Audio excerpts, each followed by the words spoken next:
Hello दोस्तों, नमस्कार। Good evening. आप सभी का बहुत बहुत स्वागत है। चलिए आज का क्लास हम लोग स्टार्ट करते हैं और आज हम लोग देखेंगे टेस्ट नंबर आपका 50। जी हाँ, आज का टेस्ट है आपका 50 नंबर टेस्ट। और इसमें हम लोग देखेंगे लगभग 175 महत्वपूर्ण प्रश्न। 175 तो आपका मेन क्वेश्चन है। इसके अलावा मैं आपको यहाँ पर बहुत सारा आपको प्रश्न बताने वाला हूँ। लगभग आज आपको 400 से 500 प्रश्न आपका यहाँ पर क्लियर हो जाएगा। ठीक है, तो चलिए आज का क्लास स्टार्ट करते हैं। और यहाँ पर हम लोग भारत का भूगोल और बिहार के भूगोल से जितने भी महत्वपूर्ण प्रश्न बनते हैं उसको यहाँ पर कलेक्ट करके लाए हैं। आपका जो क्लास होता है डेली 9 बजे से होता है। ठीक है, चलिए आज का क्लास हम लोग स्टार्ट करते हैं। ठीक है, चलिए। और आज से आप लोग को उन्हीं लोगों को क्लास मिलेगा जो 351 रुपया पेमेंट कर चुके हैं। तो 351 अगर पेमेंट जो नहीं किए हैं उनको ये क्लास नहीं मिलेगी आज के बाद। तो आज से आप लोग को ही ये क्लास मिलने वाला है। देखिए, टेलीग्राम ग्रुप में जुड़ने के लिए बहुत सारे लोगों को काफ़ी दिक्कत हो रहा है। टेलीग्राम ग्रुप में जुड़ने के लिए आपको कुछ नहीं करना है। टेलीग्राम का आपको लिंक भी हम शेयर कर दिए हैं ग्रुप में, है ना, कई बार शेयर किए हैं और वहाँ से भी आप जुड़ सकते हैं। सबसे पहले जुड़ने के लिए टेलीग्राम को प्ले स्टोर से डाउनलोड करना होगा आपको। ठीक है, प्ले स्टोर से आप डाउनलोड कर लीजिएगा। डाउनलोड करने के बाद अपना नंबर जो है वेरीफाई करवा लीजिएगा। ठीक है, और वेरीफाई करवाने के बाद आप जब टेलीग्राम खोलिएगा तो आपका सारा कांटेक्ट आ जाएगा उसमें, है ना। जो जो भी टेलीग्राम डाउनलोड होगा जिसका, तो वो आपके कांटेक्ट में आ जाएगा। और उसमें जा कर के आप CAREER अब परिवार आप सर्च कीजिएगा, PARIWAR कैरियर परिवार, वहाँ पर सर्च कीजिएगा जा कर के टेलीग्राम में। तो मेरा चैनल, मेरा ग्रुप जो है टेलीग्राम में आ जाएगा। उसमें लगभग अभी 1900 से ज़्यादा लोग ज्वाइन हो गए हैं। ठीक है, तो आप भी उसको ज्वाइन कर लीजिए। वहाँ पर डेली मैं टेस्ट लेते रहता हूँ। ठीक है, चलिए आज का पहला प्रश्न हम लोग देखते हैं। पहला प्रश्न कह रहा है कि अंडमान निकोबार द्वीप समूह कहाँ स्थित है। देखिए, जितने भी प्रश्न है ना, ये आपको पूछे जाने की काफ़ी संभावना है। एक मिनट।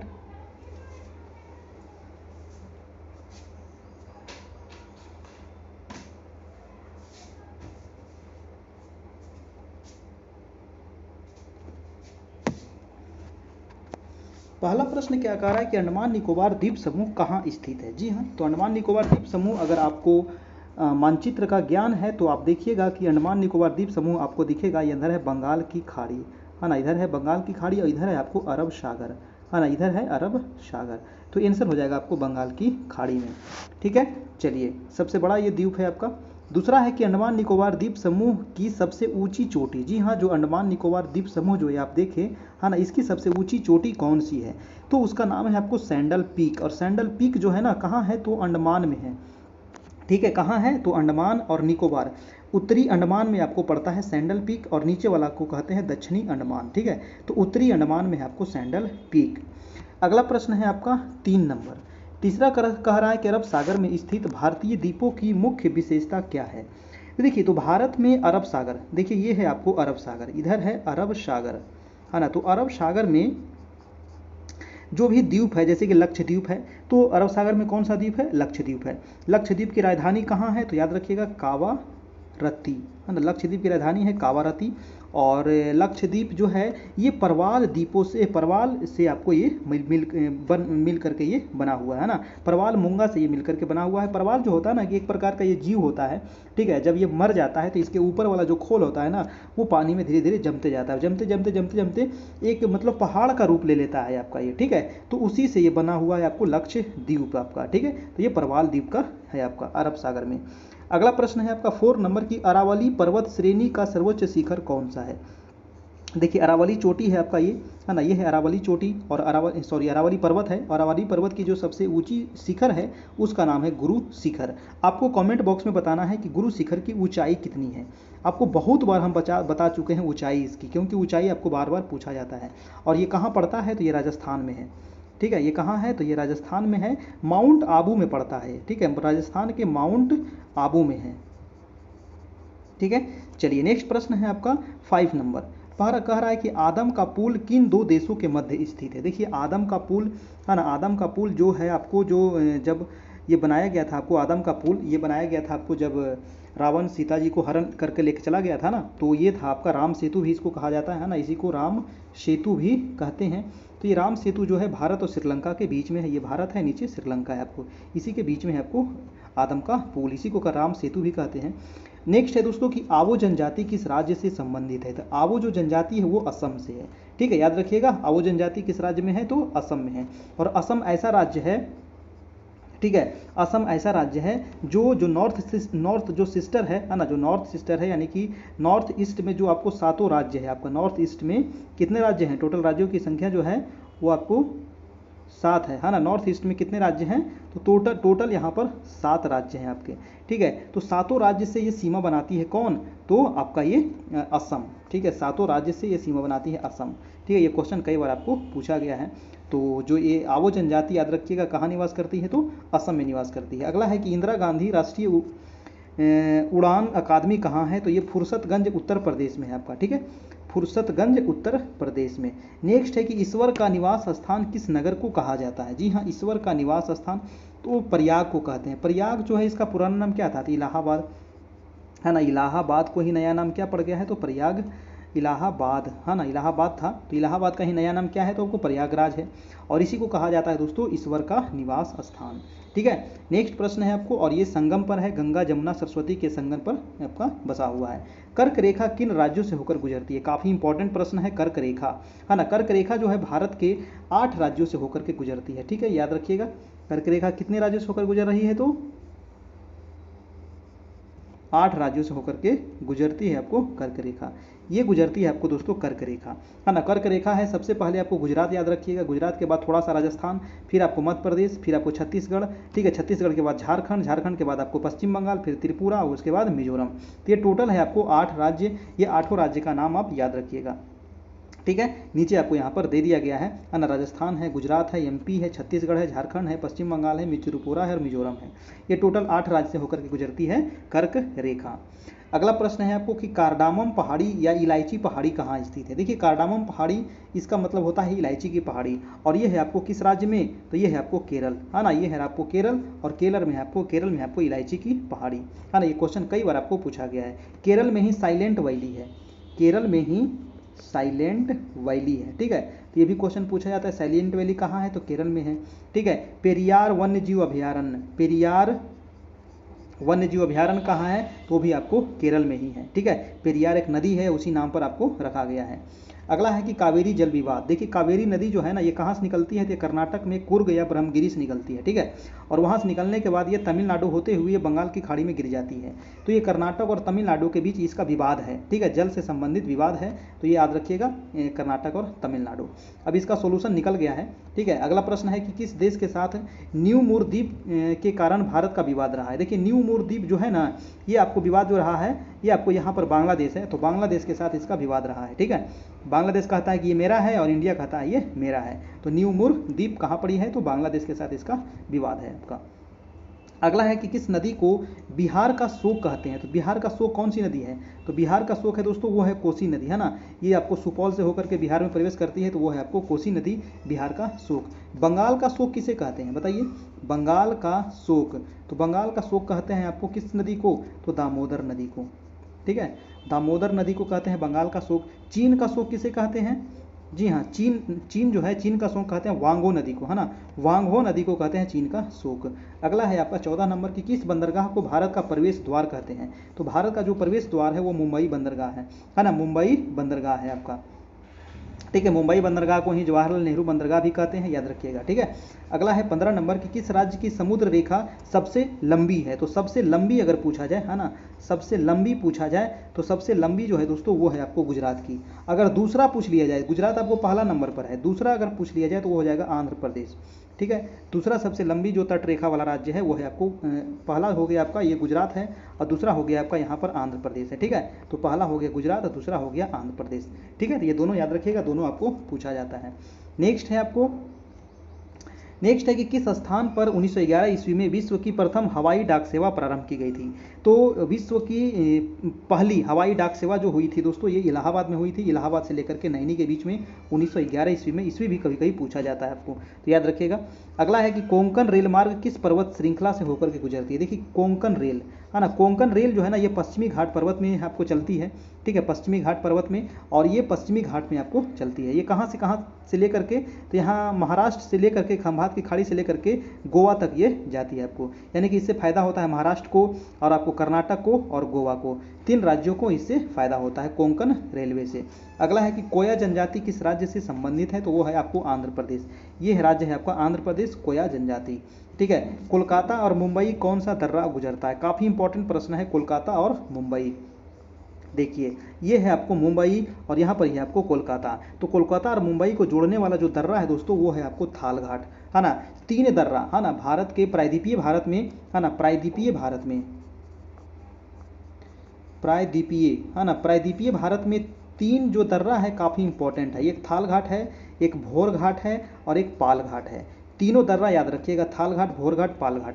थाल घाट जो जोड़ता है ये कलकत्ता मुंबई को जोड़ता है, भोर घाट जो जोड़ता है ये कलकत्ता मुंबई पुणे को जोड़ता है ना, मुंबई और पुणे को जोड़ता है आपको भोर घाट। और पाल घाट जो दर्रा है ये केरल और तमिलनाडु को जोड़ता है, ठीक है। तो ये तीनों याद रखिएगा, ये हमेशा पूछा जाता है। नेक्स्ट चलते हैं हम 20 नंबर, कह रहा है कि कौन सा बंदरगाह जो है वो भारतीय समुद्रिक व्यापार का पूर्वी द्वार कहा जाता है। जी हाँ, तो पूर्वी, कोलकाता किधर है दोस्तों, कोलकाता जो है वो पूर्व में है कि नहीं, कोलकाता कहाँ है, तो पूर्व में है, तो ये पूर्वी द्वार इसको कहते हैं, कोलकाता और हल्दिया बंदरगाह को, ठीक है। चलिए अगला प्रश्न है कि कौन सा महत्वपूर्ण अक्षांश भारत को 2 भाग में बांटता है। तभी आपको बताए थे कि वो अक्षांश कौन सा है ना, जो कर्क रेखा है ना, यही कर्क रेखा भारत को क्या बराबर भाग में बांट रहा है, तो ये 2 बराबर भागों में बांट रहा है आपको, इसको कहते हैं कर्क रेखा। और कर्क रेखा कितना डिग्री है, तो 23.5 डिग्री, 23.5 डिग्री उत्तरी अक्षांश, है ना, 23.5 डिग्री उत्तरी अक्षांश ये है कर्क रेखा, भारत को 2 बराबर भागों में बांटती है। भारत के बीचों बीच से गुजरी है, और कितने राज्य से होकर के गुजरी है, तो 8 राज्य से। अगला है कि कौन सी नदी बंगाल का शोक, अभी बता दिए, दामोदर नदी, है ना, दामोदर जो नदी है ये बंगाल का शोक है। देखिए दामोदर घाटी परियोजना, एक पूछा जाता है कि दामोदर वैली परियोजना, है ना, दामोदर घाटी जो परियोजना है इसकी स्थापना कब हुई थी, तो 1948 में हुई थी, ठीक है। पंडित जवाहरलाल नेहरू के द्वारा इसकी स्थापना की गई थी, और ये चीज़ आप याद रखिएगा 1948 में। भारत की ये सबसे पहली नदी घाटी परियोजना थी, दामोदर घाटी परियोजना, और ये आपको रखा गया था टेनेसी वैली कारपोरेशन के नाम पर, है ना। टेनेसी जो नदी बहती है वो यूएसए में बहती है, टेनेसी नदी कहाँ बहती है, यूएसए यानी कि अमेरिका में बहती है, और उसी के तर्ज पर भारत में दामोदर घाटी परियोजना का निर्माण किया गया था नेहरू जी के द्वारा। अगला प्रश्न हम देख लेते हैं आपको 23 की कौन सी नदी जो है भ्रंश द्रोणी से होकर के बहती है, तो वो है नर्मदा नदी। देखिए भ्रंश द्रोणी क्या होता है बता देते हैं आपको, है ना, एक बार इसको थोड़ा सा देख लीजिए। भ्रंश द्रोणी ये है आपको मध्य प्रदेश, है ना, ये है आपको मध्य प्रदेश, और मध्य प्रदेश में ये पठार जो है वो है अमरकंटक, और अमरकंटक से निकलती है नर्मदा नदी। कहाँ से निकलती है याद रखिएगा, अमरकंटक, अमरकंटक से निकलती है नर्मदा नदी। और ये किधर की ओर बहती है, तो ये पश्चिम की ओर बहती है। पश्चिम की ओर बहने वाली सबसे लंबी नदी जो है वो है नर्मदा नदी भारत में। ये क्वेश्चन कई बार आपको पूछा गया है। और ये जो बहती है तो दोस्तों, तो ये मतलब कि भ्रंश घाटी से होकर के बहती है। भ्रंश घाटी क्या होता है ना, कि देखिए भ्रंश घाटी का मतलब ये हुआ कि ये आप जैसे देखिए ये कोई क्या है, पहाड़ है ना, ये मान लीजिए कोई पहाड़ है, और ये बीच वाला भाग क्या हो गया इसका, बीच वाला जो भाग इसका क्या हो गया, वो धंस गया। बीच वाला भाग जो क्या हो गया इसका, धंस गया और नीचे आ गया, है ना, बीच वाला भाग क्या हो गया, धंस कर नीचे आ गया। अब इसी धसान से इसी से होकर के ये नदी बहती है। और जब इससे होकर के कोई नदी बहेगी तो उसकी धारा जो होती है ना काफ़ी तीव्र होती है, और तीव्र होने की वजह से ये आपको डेल्टा का निर्माण नहीं कर पाती है, ठीक है, डेल्टा का निर्माण नहीं करती है, ये ज्वार नद मुख का निर्माण करती है, ज्वार नद मुख का ये निर्माण करती है। तो आंसर हो जाएगा आपका आंसर नंबर नर्मदा नदी, ठीक है। चलिए एक नदी और है, उसका नाम है आपको ताप्ती नदी। नर्मदा और ताप्ती जो है ये दोनों बहती है दोस्तों, दोनों नदी जो बहती है वो आपको पश्चिम की ओर बहती है ना। ये महत्वपूर्ण नदी है जो पश्चिम की ओर बहने वाली नदी है, और दोनों नदियां डेल्टा का निर्माण नहीं करती है, ये ज्वारनद मुख का निर्माण करती है। अगला प्रश्न है कि कौन सी पर्वतमाला सह्याद्री के नाम से जाना जाता है। देखिए ये पश्चिमी घाट जो है ना, ये पश्चिमी जो घाट है इसी को कहते हैं सह्याद्री भी, ठीक है। महाराष्ट्र में, खास करके महाराष्ट्र में ये क्वेश्चन पूछा जाता है कि महाराष्ट्र में पश्चिमी घाट पर्वत को क्या कहा जाता है, तो सह्याद्री।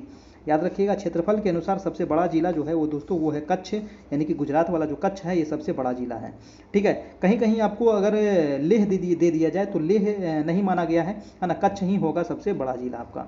अगला है कि क्षेत्रफल की दृष्टि से भारत विश्व में कौन सा स्थान है। देखिए क्षेत्रफल में अगर कहा जाए भारत को, तो भारत जो है वो 7वां स्थान है क्षेत्रफल में। अगर जनसंख्या में पूछ लिया जाए है ना, जनसंख्या में पूछ लिया जाए तो ये हो जाएगा आपका दूसरा नंबर पे। ठीक है, पहला है चाइना है ना, पहला है चीन और दूसरा नंबर पे है आपको भारत जनसंख्या में। क्षेत्रफल में है आपको 7वां। क्षेत्रफल में पहला कौन है, पहला है आपका रूस, दूसरा कौन है तो वो है कनाडा। ठीक है, तीसरा कौन है तो तीसरा है आपका यूएसए। ठीक है, चौथा है आपको चीन, पांचवा है आपको ब्राज़ील, छठा है आपको ऑस्ट्रेलिया। ठीक है, और 7वां है आपका भारत। ये सातों आप याद रखिएगा। अगला प्रश्न चलते हैं। ठीक है, क्षेत्रफल की दृष्टि से भारत के 3 बड़े राज्य। तो भारत में अगर क्षेत्रफल कहा जाए तो सबसे बड़ा राजस्थान, उसके बाद मध्य प्रदेश, उसके बाद आपको महाराष्ट्र। सबसे बड़ा ये हो जाएगा राजस्थान, उसके बाद हो जाएगा आपका मध्य प्रदेश, उसके बाद हो जाएगा महाराष्ट्र। ठीक है, ये 3 राज्य आप याद रखिएगा। अगला है कि खरीफ की फसल कौन सी होती है। खरीफ की फसल यानी कि जो बरसात के समय बोई जाती है ना, बरसात के टाइम पर जो बोई जाती है, ये होता है ज्वार, बाजरा, मक्का, चावल, तिल, है ना, ये सब होता है आपको खरीफ की फसल पूछा जाता है, याद रखिएगा। अगला है कि खारे पानी की सबसे बड़ी झील। देखिए भारत में खारे पानी की जो सबसे बड़ी झील है वो है चिल्का झील। यहाँ पर है आपको चिल्का झील और ये पड़ता है आपको उड़ीसा में, है ना।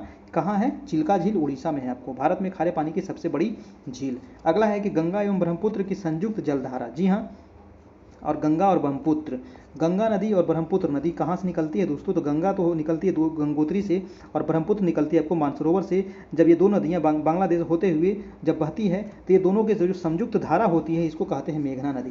क्या कहते हैं, मेघना नदी। और यही जाकर के गिर जाती है कहाँ, तो बंगाल की खाड़ी में, है ना, बंगाल की खाड़ी में जाकर के गिर जाती है और ये डेल्टा का निर्माण करती है। उस डेल्टा का क्या नाम है, सुंदरवन का डेल्टा, है ना, सुंदरवन का डेल्टा। ये सुंदरवन का डेल्टा आप याद रखिएगा। ठीक है, अगला है कि गंगा नदी का उद्गम कहाँ है, तो गंगोत्री उत्तराखंड से निकलती है। गंगा नदी जो है ना ये मुख्य रूप से 2 नदियों की धारा है, एक है आपको भागीरथी, ठीक है, एक है भागीरथी, एक है आपको अलकनंदा, है ना, एक है भागीरथी, एक है अलकनंदा। ये 2 नदियों से मिल करके बनती है आपको गंगा नदी। ये मिलती है दोनों देवप्रयाग में, है ना, ये दोनों कहाँ मिलती है, देवप्रयाग में मिलती है, उत्तराखंड में, है ना, उत्तराखंड में मिलती है और ये वहाँ से आगे बढ़ती है, तब इसका नाम पड़ता है आपको गंगा नदी। ठीक है, तो ये दोनों याद रखिएगा। अगला प्रश्न है आपको कि गुजरात और महाराष्ट्र का नया राज्य कब बना। जी हाँ, गुजरात और महाराष्ट्र जो बना था, गुजरात बना था जो दोस्तों गुजराती भाषा की वजह से, ठीक है, गुजराती लैंग्वेज, और महाराष्ट्र बना था आपको मराठी। ठीक है, तो भाषा के आधार पर ये दोनों राज्यों का गठन हुआ था 1 मई 1960 को, और 1 मई को मनाया जाता है आपको मजदूर दिवस, है ना। 1 मई को क्या मनाते हैं हम लोग, मजदूर दिवस मनाते हैं। ठीक है, थोड़ा सा हम फास्ट चल रहे हैं, आप इसको स्लो भी कर करके देख सकते हैं। ठीक है, तो 1 मई मजदूर दिवस। नेक्स्ट प्रश्न है कि गोवा का गठन कब हुआ। जी हाँ, ये जो गोवा राज्य आपको दिख रहा है, छोटका राज्य, है ना, तो इसका गठन हुआ था आपको 30 मई 1987 को। ठीक है, क्षेत्रफल में सबसे छोटा है आपको गोवा। ठीक है, जनसंख्या में सबसे छोटा कौन सा है, अगर क्षेत्रफल में पूछा जाए तो गोवा हो जाएगा सबसे छोटा राज्य। अगर जनसंख्या में पूछ लिया जाए, है ना, तो जनसंख्या में सबसे छोटा हो जाएगा आपको सिक्किम। जनसंख्या में सबसे छोटा सिक्किम और क्षेत्रफल में तो गोवा। नेक्स्ट है कि चकमा व हलमात। चकमा व हलमात किस राज्य की जनजातियां हैं, तो वो है आपको त्रिपुरा की। कहाँ की है, त्रिपुरा की। नेक्स्ट है छत्तीसगढ़ राज्य का गठन कब हुआ था। जी हाँ, देखिए छत्तीसगढ़ राज्य का जो गठन होता है मध्य प्रदेश से अलग होकर के छत्तीसगढ़ बनता है आपका 1 नवंबर 2000 को बनता है ना, 1 नवंबर 2000 को बनता है ये छत्तीसगढ़। 2000 ईस्वी में 3 राज्यों का गठन होता है, एक तो छत्तीसगढ़, एक उत्तराखंड और एक आपको झारखंड। ठीक है, तो ये तीनों आप याद रखिएगा। अगला है कि जनसंख्या की दृष्टि से भारत विश्व में कौन सा स्थान है। देखिए जनसंख्या में आपको दूसरा अभी आपको बता दिए, है ना। अगला है कि जम्मू कश्मीर का वह हिस्सा जो चीन के अधिकार में है उसको कहते हैं अक्साई चीन। जी हाँ, जो चीन का जो हिस्सा है यहाँ पर ही वाला है, मैं आपको बता देता हूँ फिगर में। देखिए ये जो हिस्सा है ना दोस्तों, ये वाला है, ये वाला भाग है, ये वाला जो भाग है ना, ये वाला पाकिस्तान कह रहा है मेरा है, और ये वाला कहता है चाइना, ये मेरा है। ठीक है, तो इसको कहते हैं अक्साई चीन, है ना, इसको क्या कहते हैं, अक्साई चीन इसको कहते हैं।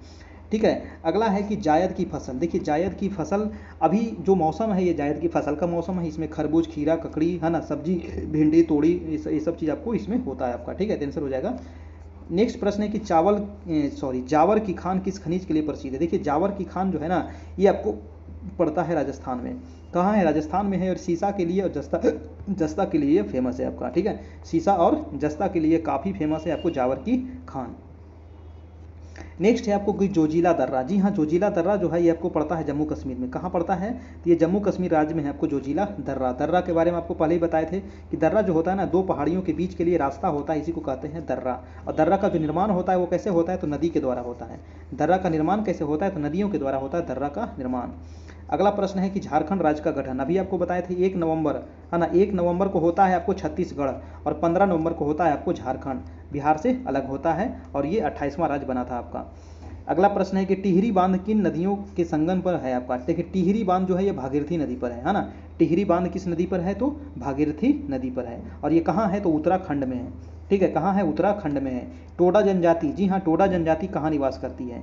तो टोडा जनजाति जो है दोस्तों, देखिए टोडा जनजाति जो है ना, ये नीलगिरी की जो पहाड़ी है वो पड़ता है आपको 3 राज्यों में फैला हुआ है आपको नीलगिरी की पहाड़ियाँ। नीलगिरी की पहाड़ी 3 राज्य कौन कौन? तो केरल प्लस कर्नाटक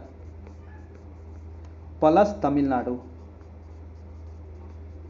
ये जो 3 नीलगिरी की पहाड़ियाँ हैं ये 3 राज्यों में फैला हुआ है, केरल, कर्नाटक और तमिलनाडु में, ठीक है। यहाँ पर कर्नाटक हो गया, नीचे वाला केरल हो गया, इधर तमिलनाडु हो गया और ये बीच में है। नीलगिरी की जो पहाड़ियाँ हैं ये पश्चिमी घाट पर्वत और पूर्वी घाट पर्वत दोनों यहाँ पर आकर के मिल जाती है, ठीक है, नीलगिरी की पहाड़ियाँ। और नीलगिरी में ही दोस्तों टोडा जनजाति निवास करती है, कई बार एग्जाम में पूछा गया है ना। एक क्वेश्चन आपको पूछा जाएगा कि नीलगिरी की सबसे ऊँची चोटी का क्या नाम है? तो दोदा बेटा। क्या नाम है? दोदा बेटा। दोदा बेटा जो है ये नीलगिरी की सबसे ऊंची चोटी है, याद रखिएगा। और दक्षिण भारत की दूसरी सबसे ऊंची चोटी है, ठीक है। दक्षिण भारत की ये दूसरी सबसे ऊंची चोटी है। ये कहाँ है? तो ये है तमिलनाडु में, ठीक है। कहाँ है? तो ये तमिलनाडु में है। अगला प्रश्न है कि डुरंड रेखा जो भारत और अफगानिस्तान के बीच है कब निर्धारित किया गया था? जी हाँ, भारत और अफगानिस्तान, है ना, भारत और अफगानिस्तान। इधर देखिएगा तो अफगानिस्तान मिलेगा। तो देखिए अफगानिस्तान के साथ तो भारत का बहुत छोटा सा सीमा मिलता है, मात्र 116 किलोमीटर का। अब ये जो रेखा हो गया है वो पाकिस्तान और अफगानिस्तान के बीच हो गया है। ये 1896 में ही इसका गठन किया गया था आपको, है ना। उस समय भारत और पाकिस्तान क्या था? एक में ही था ना। तो 1947 में आपको पाकिस्तान अलग हुआ है, तो 1896 में ही इसका गठन किया गया था, डुरंड रेखा, है ना। तो अब क्वेश्चन पूछा जाता है कि डुरंड रेखा जो है वो किन दो देशों के बीच सीमा बनाता है? तो वो है पाकिस्तान और अफगानिस्तान के बीच में, ठीक है। अगला प्रश्न है कि डेल्टा न बनाने वाली भारत की सबसे लंबी नदी, अभी आपको बताए थे नर्मदा और दूसरा है ताप्ती, है ना। डेल्टा नहीं बनाता है ये, तो किस चीज़ का निर्माण करता है? तो ज्वार नद मुख, ज्वार नद मुख का निर्माण करता है, ठीक है, ज्वार नद मुख का। अगला है कि डॉल्फिन, नेक्स्ट प्रश्न है कि डॉल्फिन नोज नामक चट्टान के पीछे कौन सा बंदरगाह है? जी हाँ, तो यह है विशाखापत्तनम, आंध्र प्रदेश, है ना। डॉल्फिन नोज जो चट्टान जो है इसके पीछे विशाखापत्तनम नामक बंदरगाह है। नेक्स्ट है तेलंगाना राज्य कब बना? तो 2 जून 2014 को तेलंगाना राज्य का गठन होता है। ये है आंध्र प्रदेश, और आंध्र प्रदेश से अलग होकर के तेलंगाना राज्य बनता है 2 जून 2014 को। तेलंगाना की राजधानी कहाँ है? तो हैदराबाद, है ना, हैदराबाद ही तेलंगाना की राजधानी है ना, तेलंगाना की राजधानी हैदराबाद। नेक्स्ट है दक्कन का पठार। दक्कन का पठार जो है ये किन राज्यों में स्थित है? दक्कन का पठार किन राज्यों में स्थित है? महाराष्ट्र में है, मध्य प्रदेश में है, गुजरात, कर्नाटक, आंध्र प्रदेश, कहाँ है? देखिए दक्कन का जो पठार है, सॉरी ये तो आपको आंसर दिया गया ना, मैं थोड़ा सा दिमाग यहाँ पर, इसका आंसर हो जाएगा दक्कन का जो पठार है ये आपको पड़ता है, देखिए फिगर में देख लीजिए, ये महाराष्ट्र हो गया, है ना। महाराष्ट्र के अलावा थोड़ा सा मध्य प्रदेश में भी आता है, थोड़ा सा गुजरात में भी चला जाता है, थोड़ा सा कर्नाटक में भी है और थोड़ा सा आंध्र प्रदेश वाला भाग में भी है आपका, ठीक है। तो दक्कन का पठार आप याद रखिएगा। मेन रूप से सबसे ज़्यादा ये आपको महाराष्ट्र में आपको पड़ता है, ठीक है। दक्कन का पठार का निर्माण कैसे हुआ था? तो ज्वालामुखी क्रिया की वजह से, है ना, ज्वालामुखी क्रिया की वजह से हुआ था दक्कन पठार का निर्माण। और ये जो पठार है इसके टूटने फूटने से काली मिट्टी का निर्माण हुआ है ना, काली मिट्टी का निर्माण हुआ है। और इसी काली मिट्टी की वजह से जो महाराष्ट्र है यहाँ पर कपास की खेती सबसे अधिक होती है, ठीक है, याद रखिएगा। अगला प्रश्न चलते हैं कि दक्षिण भारत की गंगा। जी हाँ, अगर क्वेश्चन पूछा जाए कि दक्षिण भारत की गंगा, है ना, दक्षिण भारत की गंगा किस नदी को कहते हैं? तो वो है कावेरी नदी, है ना। अगर क्वेश्चन पूछ लिया जाए कि दक्षिण गंगा किस नदी को कहते हैं ना, दक्षिण गंगा कहते हैं, तो वो हो जाएगा आपको दामोदर नदी। दक्षिण भारत की गंगा अगर पूछ लिया जाए तो कावेरी नदी, याद रखिएगा। कावेरी कहाँ से निकलती है? तो कुर्ग या ब्रह्मगिरी, है ना, कुर्ग या ब्रह्मगिरी से निकलती है। ये कहाँ है? तो कर्नाटक में है ना, कर्नाटक में कुर्ग से निकलती है कौन सी नदी? तो कावेरी नदी, कुर्ग या ब्रह्मगिरी आप याद रखिएगा। नेक्स्ट है आपका 50 नंबर, कह रहा है कि दक्षिण भारत की सबसे ऊंची चोटी, अभी आपको बताए थे दक्षिण भारत की जो सबसे ऊंची चोटी है वो है आपको अनाई मोडी, है ना। दूसरा कौन सा था? तो वो था दोदा बेटा, है ना। दूसरा कौन सा था, तो वो था आपको दोदा बेटा, और दोदा बेटा कहाँ था, तो वो था तमिलनाडु में। अनाईमुडी कहाँ है दोस्तों, तो ये है केरल में। अनाईमुडी कहाँ है, तो अनाईमुडी जो है वो है आपको केरल में, दक्षिण भारत की सबसे ऊंची चोटी। अनाईमुडी जो पड़ता है ना, ये अन्नामलाई मतलब पर्वत श्रृंखला का ये सबसे ऊंचा चोटी है अनाईमुडी। ठीक है, चलिए नेक्स्ट प्रश्न है आपका, इसकी ऊंचाई याद रखिएगा, ऊंचाई पूछा जाता है 2695 मीटर, है ना। ऊंचाई कितनी है, तो 2695 मीटर। दक्षिण गंगा, अभी आपको बताए थे कि दक्षिण भारत की गंगा, है ना। यहाँ क्वेश्चन देखिए, दक्षिण भारत की गंगा, दक्षिण भारत की गंगा कावेरी नदी। और अगर क्वेश्चन पूछ लिया जाए कि दक्षिण गंगा किसको कहते हैं, तो दक्षिण गंगा कहते हैं आपको गोदावरी नदी को। तो थोड़ा सा डिफरेंस है लिखने में, है ना, लेकिन यहाँ पर नदी चेंज हो जाता है, इसमें हमेशा कन्फ्यूजन होता है। दक्षिण गंगा पूछे तो गोदावरी नदी। ठीक है, चलिए गोदावरी नदी कहाँ से निकलती है, तो ये है आपको गोदावरी नदी, है ना। ये गोदावरी नदी नासिक से निकलती है ना। कहाँ से, तो नासिक, नासिक जिला है आपको महाराष्ट्र का, है ना। नासिक के त्रियंबकेश्वर, त्रियंबकेश्वर, ठीक है, नासिक के त्रियंबकेश्वर पहाड़ से निकलती है और यहीं से आपको बढ़ते हुए ये बंगाल की खाड़ी में जाकर के गिर जाती है आपका। ठीक है, चलिए नेक्स्ट प्रश्न है आपको 52 नंबर के, दक्षिण भारत के पठारी प्रदेशों को कौन सी नदी दो भागों में विभाजित करती है। देखिए नर्मदा नदी जो है ना, ये जो नर्मदा नदी है आपकी, नर्मदा नदी, ठीक है, नर्मदा नदी जो है ना, ये दक्षिण भारत के पठारी प्रदेश से बहती है और दो भाग में इसको बांट देता है, एक ऊपरी भाग एक निचली भाग, है ना। ठीक है, तो चलिए अगला प्रश्न देख लेते हैं कि दलदली एवं ज्वार भाटा वाले क्षेत्रों में पाए जाने वाले वन क्या होते हैं। देखिए जो भी दलदली क्षेत्र होता है, दलदली क्षेत्र होता है, वहाँ पर मैंग्रोव नामक वन पाए जाते हैं। जैसे कि आपको सुंदरवन, जैसे कि सुंदरवन, ये हो गया आपको सुंदरवन वाला क्षेत्र, ये हो गया अंडमान निकोबार वाला क्षेत्र। तो ये सब जो क्षेत्र है ये क्या है, दलदली वाला क्षेत्र है या फिर ज्वार भाटा वाला आने वाला क्षेत्र है। ठीक है, तो यहाँ पर मैंग्रोव वन पाए जाते हैं, यहाँ पर हमेशा क्या रहता है, नमी रहता है आपका। ठीक है, मैंग्रोव वन, है ना, याद रखिएगा। अगला है कि दुग्ध उत्पादन में भारत का विश्व में कौन सा स्थान है, तो दूध उत्पादन में प्रथम स्थान पड़ता है भारत का। ठीक है, दूध सबसे अधिक होता है उत्पादन भारत में, है ना। चलिए तो श्वेत क्रांति से संबंधित है ना, याद रखिएगा। श्वेत क्रांति, श्वेत क्रांति किससे संबंधित है, तो दूध उत्पादन से संबंधित है आपका। इसी को आपको दुग्ध क्रांति भी कहा जाता है, श्वेत क्रांति भी कहा जाता है आपको, रजत क्रांति भी इसी को कहते हैं ना, रजत क्रांति। अगला प्रश्न है आपका कि दुनिया में सबसे अधिक ऊंचाई और स्थित युद्ध स्थल कौन सा है। जी हाँ, दुनिया में सबसे अधिक ऊंचाई पर युद्ध स्थल कहा जाए तो वो हो जाएगा सियाचिन ग्लेशियर, है ना। ये जो सियाचिन ग्लेशियर वाला जो भाग है ना, यहाँ पर है सियाचिन ग्लेशियर और सबसे ऊंची पर आपको स्थित है, लगभग 6000-7000 मीटर ऊंचाई पर आपको सियाचिन ग्लेशियर। ठीक है, और ये युद्ध स्थल है। ठीक है, अगला है कि देश का पहला लौह इस्पात कारखाना कब और कहाँ पर खुला था। वो हुआ था कुल्टी में, यानी कि पश्चिम बंगाल में 1875 में, है ना। देश का पहला लौह इस्पात कारखाना जो खुला था वो 1875 में खुला था, कुल्टी में खुला था और ये पड़ता है आपको पश्चिम बंगाल में। अगला प्रश्न क्या कह रहा है कि द्वितीय योजना काल में लगाए गए 3 नए कारखाने कौन कौन से थे। देखिए दूसरी पंचवर्षीय योजना में, है ना, प्रथम पंचवर्षीय योजना का काल क्या था, तो 51 से लेकर के 56 तक, और 56 के बाद 61 तक हुआ था आपको दूसरी पंचवर्षीय योजना, और दूसरी में हुआ था भिलाई, दुर्गापुर और राउरकेला की स्थापना। ठीक है, याद रखिएगा दूसरी पंचवर्षीय योजना बार बार आपको पूछा जाता है। प्रथम पंचवर्षीय जो योजना था वो कृषि पर विशेष जोर दिया गया था, दूसरी पंचवर्षीय योजना पर भारी उद्योग पर आपको जोर दिया गया था, है ना। तो इसीलिए दूसरी पंचवर्षीय योजना पर यह सभी चीज़ों का लगाया गया था, कंपनी लगाया गया था। अगला प्रश्न है कि नगदी फसल कौन सी है। देखिए नगदी फसल जिससे मतलब कि ज़्यादा आय जिससे प्राप्त होता है, जैसे कि गन्ना हो गया, रबड़ हो गया, तंबाकू हो गया, कपास हो गया, सूरजमुखी हो गया, इसको कहते हैं नकदी फसल। नेक्स्ट है नर्मदा नदी जो अमरकंटक से उद्गम होती है किस राज्य में है। देखिए नर्मदा नदी जो बहती है ना, ये अमरकंटक से निकलती है और ये मध्य प्रदेश से होकर के निकलती है आपका। ठीक है, याद रखिएगा अमरकंटक से ना दोस्तों आपको 2 नदियाँ महत्वपूर्ण निकलती हैं। एक तो आपको बह जाती है किधर, तो पश्चिम की ओर, एक बहती है सोन नदी। सोन नदी भी जो निकलती है ना वो अमरकंटक से ही निकलती है और ये पूर्व की ओर होते हुए बहते हुए बिहार में आ जाती है आपका। ठीक है, तो ये भी याद रखिएगा, दोनों अमरकंटक से ही निकलती है आपको। ठीक है, नेक्स्ट प्रश्न है आपका नागालैंड राज्य का गठन कब हुआ था, तो 1 दिसंबर 1963 को। कब हुआ था, 1 दिसंबर 1963 को हुआ था नागालैंड राज्य का गठन। नेक्स्ट प्रश्न है कि नाथुला दर्रा। देखिए नाथुला और जलेपला जो दर्रा है ये दोनों सिक्किम में है। दोनों कहाँ है, तो दोनों सिक्किम में। नाथुला और जलेपला पूछा जाता है, दोनों सिक्किम में है।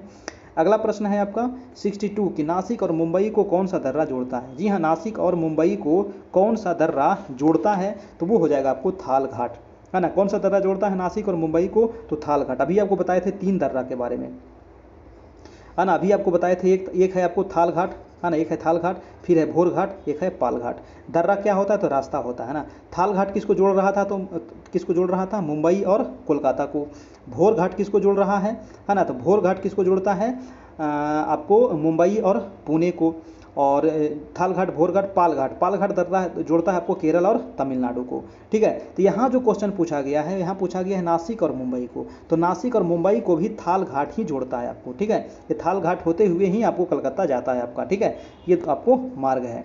नेक्स्ट प्रश्न है आपका 63 नंबर, कह रहा है कि निजी क्षेत्र में स्टील का कौन सा कारखाना सबसे पुराना है। देखिए निजी क्षेत्र में, यहाँ पूछ दिया आपको निजी क्षेत्र में, है ना, तो निजी क्षेत्र में हो जाएगा आपको टिस्को, और टिस्को की स्थापना हुई थी 1907 में, है ना, और Tata iron and steel company. ठीक है, चलिए नेक्स्ट प्रश्न है आपका, नीलगिरी पहाड़ियाँ किस राज्य में स्थित है। बताइए नीलगिरी की पहाड़ियाँ किस राज्य में स्थित है। तो नीलगिरी की जो पहाड़ियाँ हैं वो तमिलनाडु में, अभी आपको बता दिए, है ना। नीलगिरी की जो पहाड़ियाँ हैं ये मेन रूप से तमिलनाडु में है। ऐसे ये 3 राज्य में फैला हुआ है ना। आप ज्योग्राफी पढ़िएगा डीप में जाकर के, ये 3 राज्य में फैला हुआ है आपको, कर्नाटक में, केरल में और तमिलनाडु में। ठीक है, नीलगिरी की पहाड़ियाँ जो है ये पश्चिमी घाट पर्वत, ये पूर्वी घाट पर्वत, दोनों का ये मिलन स्थल है आपका नीलगिरी की पहाड़ियाँ। और नीलगिरी की सबसे ऊंची चोटी अभी आपको बताए थे दोदा बेटा, और यहीं पर आपको कौन सा निवास करता है ना, तभी आपको बताए थे कौन सी जनजाति, बताइए सभी लोग,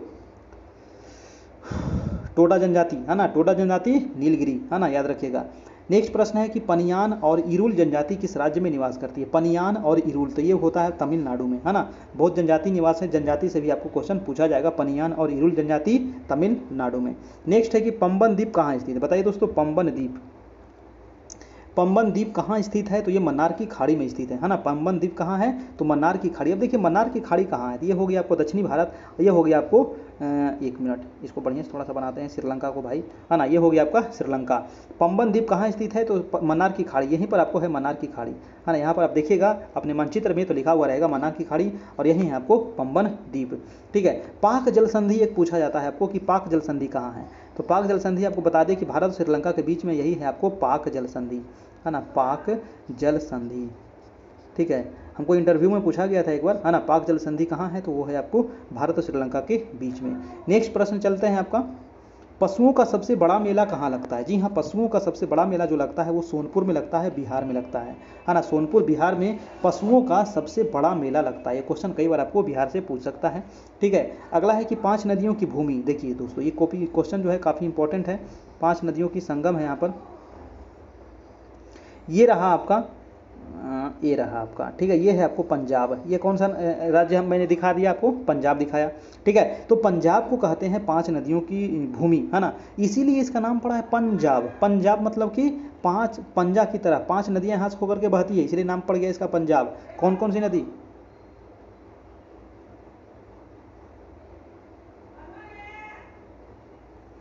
अच्छा चलिए, कौन कौन सी नदी यहाँ पर बहती है, तो एक तो सिंधु नदी यहाँ पर इधर चली गई, सिंधु नदी यहाँ पर नहीं बहती है। झेलम हो गया, चेनाब हो गया, रावी हो गया, ब्यास हो गया, सतलज हो गया। कौन कौन सी नदी, झेलम, मैं लिख देता हूँ यहाँ पर, याद रखिएगा, क्रम से याद रखिएगा, है ना, क्रम से याद रखना है। झेलम, झेलम, चेनाब, रावी, ब्यास, सतलज, सतलुज भी लिखा जाता है कभी कभी, सतलज, है ना। तो 5 नदियां हैं, झेलम, चेनाब, रावी, ब्यास, सतलज। ये उत्तर से लेकर के दक्षिण की ओर एक क्रम से है आपका, याद रखिएगा, झेलम, चेनाब, रावी, ब्यास, सतलज। ये जो 5 नदियां जो है ना, ये आपको सिंधु की सहायक नदी है ना, सिंधु की सहायक नदी है आपको, और ये आप याद रखिएगा, ये पंजाब में होकर के बहती है, इसीलिए इसका नाम पड़ गया आपको पंजाब। ठीक है, चलिए अगला जो क्वेश्चन है वो है पालघाट। देखिए पालघाट आ गया आपका, तो पालघाट जो अभी आपको बताए थे केरल में बहती है, सॉरी केरल में दर्रा है, बहती नहीं है ना। पालघाट जो दर्रा है ये कहाँ है, तो केरल में है आपको, और केरल और ये राज्य है आपका तमिलनाडु। तो केरल और तमिलनाडु को जोड़ने वाला ये आपको दर्रा है ना, पालघाट दर्रा, नाम याद रखिएगा। एक घाट और है जिसको कहते हैं आपको सिनकोट्टा घाट, सिनकोट्टा दर्रा, या फिर सिनकोट्टा घाट कहा जाता है, या फिर सिनकोट्टा दर्रा कहते हैं, है ना, सिनकोट्टा दर्रा। तो सिनकोट्टा जो दर्रा है ये भी आपको केरल में ही पड़ता है। ठीक है, कहाँ है, केरल में ही है। अगर कभी पूछ लिया जाए तो आपको इसलिए बता दिए थोड़ा सा जानकारी के लिए। नेक्स्ट प्रश्न है कि प्रायद्वीपीय भारत की सबसे बड़ी नदी। प्रायद्वीपीय भारत, प्रायद्वीप किसको कहते हैं, वैसे क्षेत्र जो 3 ओर से क्या हो, जल से घिरे हुए क्षेत्र हो, है ना, वैसे जो 3 ओर से जल से घिरे हुए हो, इधर जल नीचे जल, तो इसको क्या कहेंगे, प्रायद्वीप।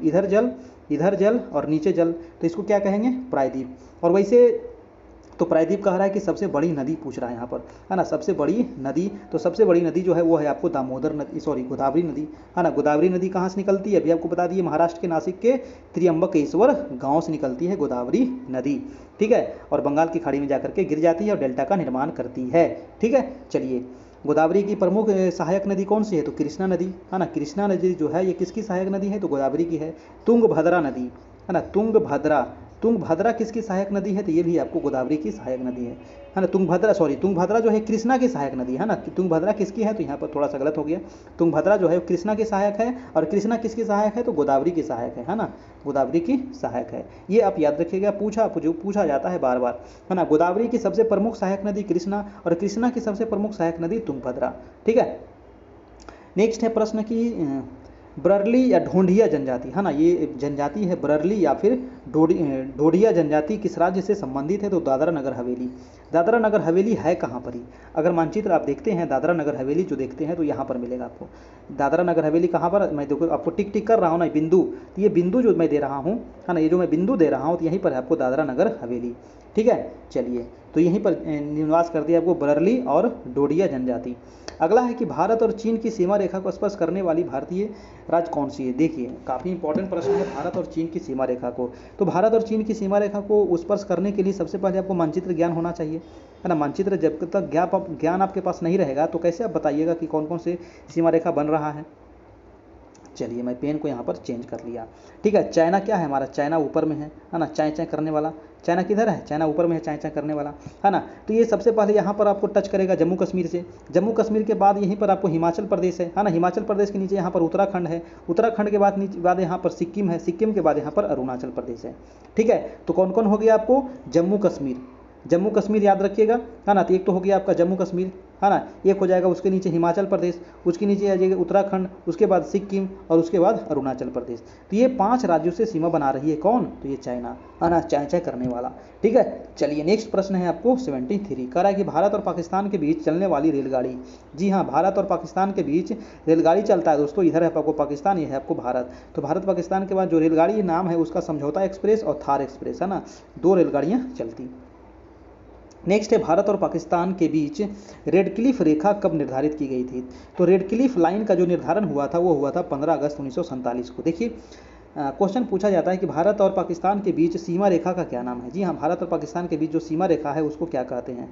तो इधर है आपको पाकिस्तान और इधर है आपको भारत। तो इसके बीच जो सीमा रेखा है ना, इसको कहते हैं रेड क्लिफ रेखा, है ना, red Cliff sir, red Cliff के द्वारा इसका निर्धारण किया गया था 15 अगस्त 1947 को आपका, ठीक है। चलिए, और अगर पूछ लिया जाए कि भारत और बांग्लादेश की सीमा रेखा के बीच को क्या कहते हैं दोस्तों, इधर है आपको बांग्लादेश, है ना। तो भारत और बांग्लादेश की सीमा रेखा को क्या कहते हैं, तो उसको भी रेड क्लिफ ही कहते हैं, याद रखिएगा, है ना।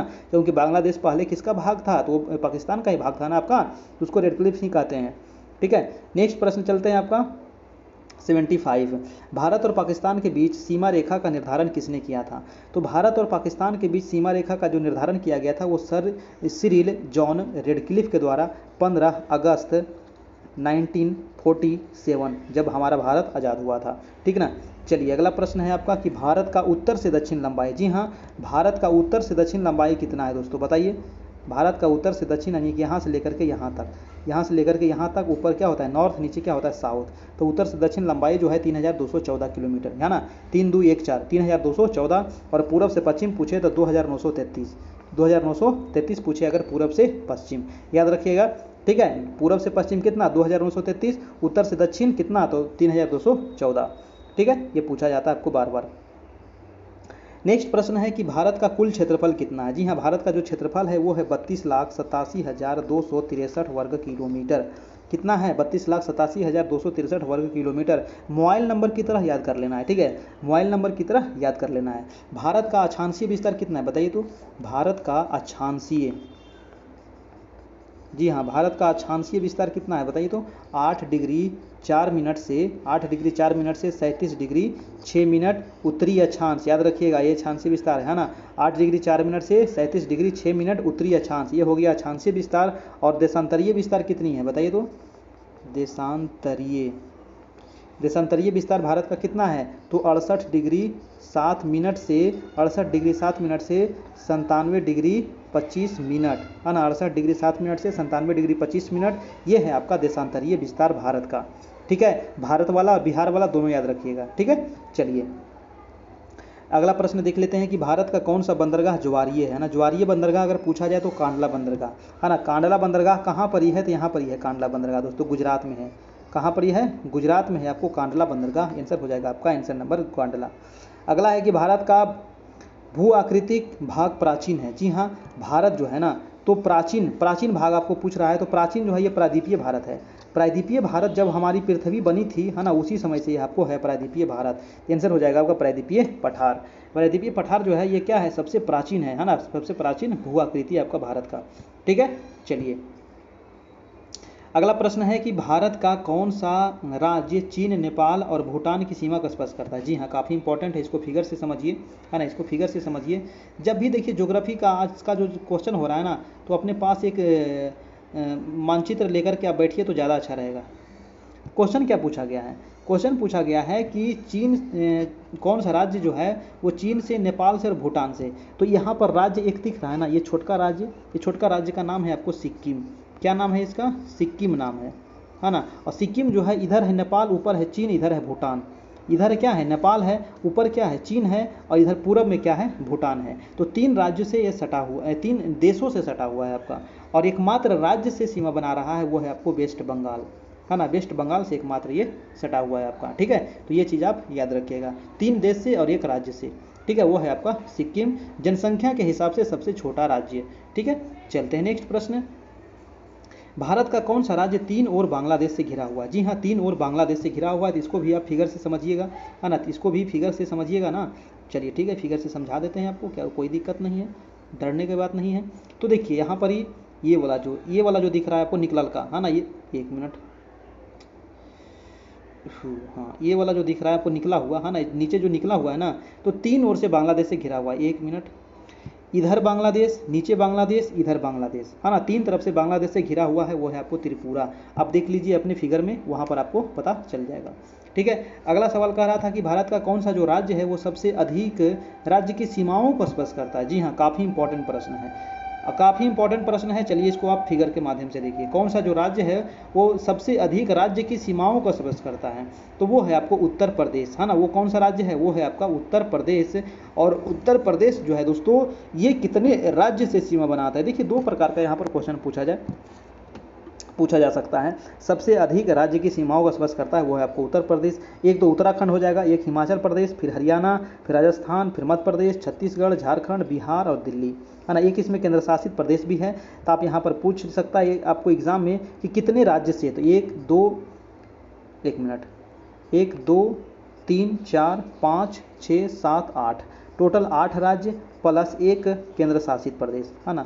8 राज्य प्लस 1 केंद्र शासित प्रदेश से ये सीमा बनाता है, यानी कि टोटल हो गया 9। अगर टोटल पूछा जाए तो 9, और सिर्फ राज्य पूछा जाए तो 8 हो जाएगा आपका। ठीक है, और केंद्र शासित भी जोड़ करके अगर पूछा जाए तो 9 हो जाएगा। ये क्वेश्चन पे ध्यान दीजिएगा आप। ठीक है, अगला है कि भारत का क्षेत्रफल विश्व के क्षेत्रफल का आपको कितना % है। जी हाँ, भारत का जो क्षेत्रफल है वो विश्व के क्षेत्रफल का कितना % है, 2.42% मात्र क्षेत्रफल है आपका भारत का। ठीक है ना, भारत का क्षेत्रफल कितना है, तो 32,87,263 वर्ग किलोमीटर, ये हो गया भारत का क्षेत्रफल। और विश्व के क्षेत्रफल का कितना % है, तो 2.42%। अगर क्षेत्रफल में ये 2.42 है, जनसंख्या में कितना है, तो 17%। जनसंख्या में भारत में कितना रह रहा है, तो 17% रह रहा है, लेकिन क्षेत्रफल हमारे पास कितना है, तो मात्र 2.42% है ना। तो जनसंख्या घनत्व तो काफ़ी होगा ही ना। जनसंख्या घनत्व कितना है बताइए, तो 384, याद रखिएगा। नेक्स्ट प्रश्न है आपको कि भारत का पूर्व से पश्चिम, अभी आपको बता दिए थे पूर्व से पश्चिम कितना है, पूर्व से पश्चिम लेकर यहाँ से यहाँ तक, है ना, पूर्व से पश्चिम 2933। भारत का प्रथम परमाणु रिएक्टर, जी हाँ, भारत का प्रथम परमाणु रिएक्टर जो है दोस्तों, ये है आपको अप्सरा। क्या नाम है इसको, अप्सरा नाम है, और 1956 में इसको शुरू किया गया था, है ना, अप्सरा 1956। ठीक है, चलिए अगला प्रश्न है आपका 86 नंबर। भारत का सबसे ऊंचा जलप्रपात, जी हाँ, भारत का सबसे ऊंचा जो जलप्रपात है वो है जोग गरसोप्पा जलप्रपात। जोग गरसोप्पा जलप्रपात ये है आपको कर्नाटक में। और जोग प्रपात जो है दोस्तों, ये शरावती नदी पर है। नदी आपको पूछा जाता है एग्जाम में कि ये किस नदी पर है, तो शरावती नदी पर है ना। जोग गरसोप्पा जलप्रपात किस राज्य में है, तो कर्नाटक में है आपको। ठीक है, कर्नाटक में आपको। ठीक है। इसी का जो नया नाम पड़ गया है आपको, महात्मा गांधी जलप्रपात भी इसको कहा जाता है ना, तो याद रखिएगा महात्मा गांधी जलप्रपात भी इसको कहते हैं, जो गरसोप्पा जलप्रपात को। ठीक है, चलिए नेक्स्ट प्रश्न है कि भारत का सबसे ऊंचा बांध, जी हाँ भारत का सबसे ऊंचा बांध जो है वो है टिहरी बांध। टिहरी जो बांध है किस नदी पर है, तो भागीरथी नदी पर है ना, भागीरथी नदी पर। ठीक है, भागीरथी नदी पर है। अगला प्रश्न है आपका 88 नंबर, भारत का सबसे गहरा बंदरगाह, जी हाँ भारत का सबसे गहरा जो बंदरगाह है वो है गंगावराम बंदरगाह, आंध्र प्रदेश में है। ठीक है, गंगावराम बंदरगाह जो है आंध्र प्रदेश में भारत का सबसे गहरा बंदरगाह है। अगला है कि भारत का सबसे बड़ा कैंटिलीवर पुल कौन सा है, तो वो है आपको हावड़ा ब्रिज जो कोलकाता में है। और ये किस नदी पर है दोस्तों, तो हुगली नदी पर है ना, किस नदी पर है, तो हुगली नदी पर है आपका। ठीक है, आंसर हो जाएगा आंसर नंबर हुगली नदी, हावड़ा ब्रिज है ना, हावड़ा ब्रिज। ठीक है, चलिए नेक्स्ट प्रश्न है आपका 90 नंबर प्रश्न कह रहा है कि भारत का सबसे बड़ा गुफा, जी हाँ भारत का सबसे बड़ा गुफा मंदिर कौन सा है, वो है एलोरा औरंगाबाद में है। ठीक है, एलोरा औरंगाबाद में है भारत का सबसे बड़ा गुफा। ये बिहार वाला औरंगाबाद नहीं है ना, ये बिहार वाला नहीं है, ये महाराष्ट्र वाला है। ठीक है, कहाँ है, ये महाराष्ट्र में है आपका। ठीक है, महाराष्ट्र में है औरंगाबाद, एक जिला वहाँ भी है, बिहार में भी एक औरंगाबाद है। ठीक है, एलोरा। नेक्स्ट है कि भारत का सबसे बड़ा चिड़ियाघर, जी हाँ भारत का सबसे बड़ा जो चिड़ियाघर है वो है जूलॉजिकल गार्डन है ना, जूलॉजिकल गार्डन है अलीपुर में। ठीक है, तो आंसर हो जाएगा जूलॉजिकल गार्डन, सबसे बड़ा ये चिड़ियाघर है। भारत का सबसे बड़ा सबसे बड़ा द्वीप कौन सा है, तो वो मध्य अंडमान। भारत का सबसे बड़ा जो द्वीप है वो है दोस्तों मध्य अंडमान, बीच में जो है वो है सबसे बड़ा द्वीप, मध्य अंडमान उसको कहते हैं।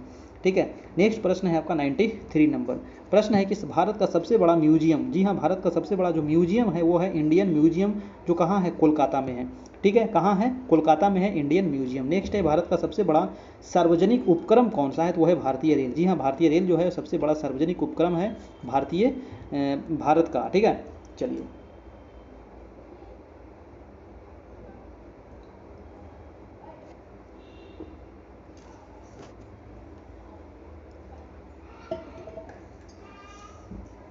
अगला जो प्रश्न है वो है भारत का सबसे लंबा प्लेटफॉर्म, जी हाँ भारत का सबसे लंबा जो प्लेटफॉर्म है वो है गोरखपुर का प्लेटफॉर्म, और ये उत्तर प्रदेश में पड़ता है, सबसे लंबा है दोस्तों।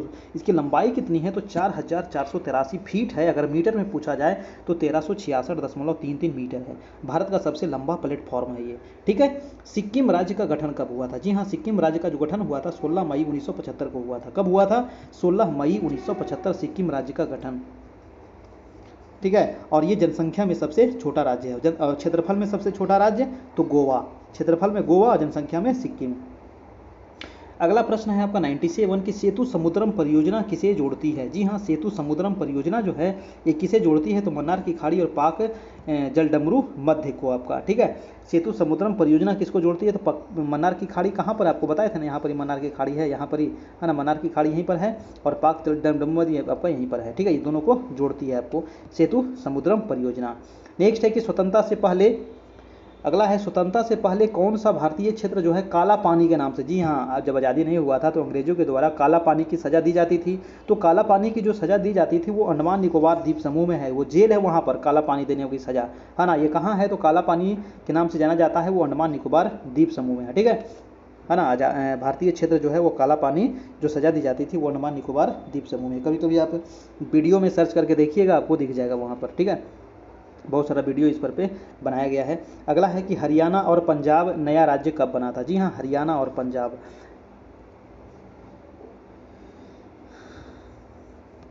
एक मिनट दोस्तों, जल्दी जल्दी में गड़बड़ हो जाता है।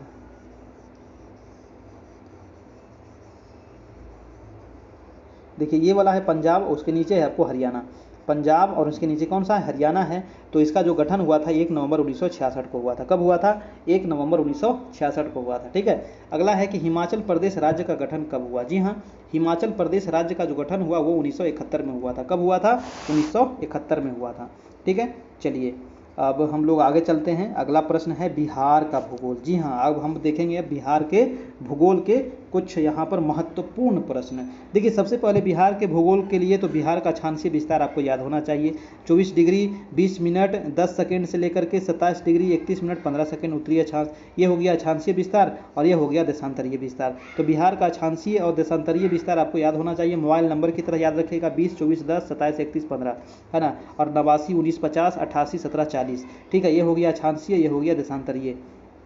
ठीक है, तो अक्षांशीय और देशांतरीय याद रखिएगा 24 20 10 891950, 273115, 881740। ठीक है, ये मोबाइल नंबर की तरह 2-4 बार देखिएगा ध्यान दे करके, है ना, तो ये याद हो जाएगा। बिहार की आकृति कैसी है, तो वो आयताकार है, ये आपको बताया गया था।